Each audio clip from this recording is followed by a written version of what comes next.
Teacher, I'm eating lunch, I'm having lunch. ဒီနှစ်ခုပါကွာလဲရှင်းပြပေးလို့ရမှာမသိဘူး။အင်္ဂလိပ်စာမှာစားတယ်တောက်တယ်ဒီလိုပြောတဲ့အခါမှာ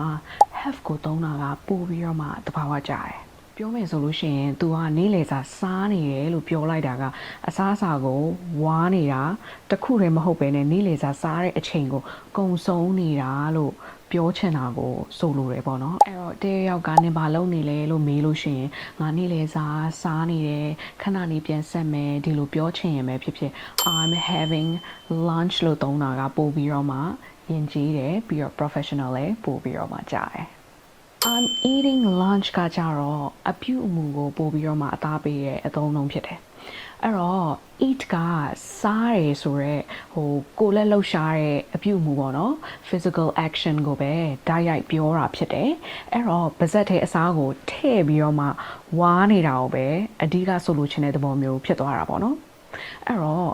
တယောက်ကဟဲ့နင်ပါဇက်ထဲမှာဘာတွေလုပ်နေရလဲလို့မေးတဲ့အခါမျိုးမှာမှ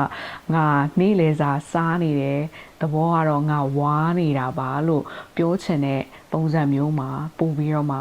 သုံးတယ်ပေါ့နော်အဲ့တော့နေလေစာ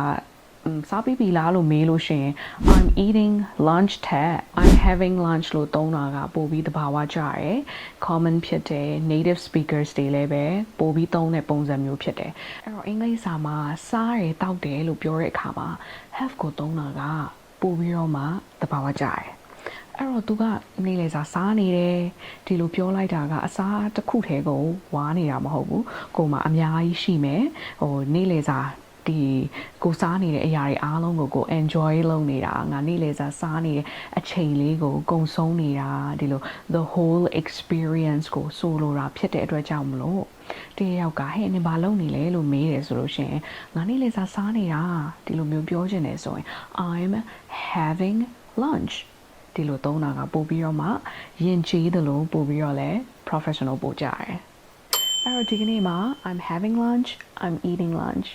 ဒီနှစ်ခုကိုကိုယ်ပြပြသိသွားပြီလို့ထင်ပါတယ်အဲ့တော့နောက်ဗီဒီယိုတွေကြရင်ပြန်တွေ့ပါမယ်ရှင်ကျေးဇူးအများကြီးတင်ပါတယ်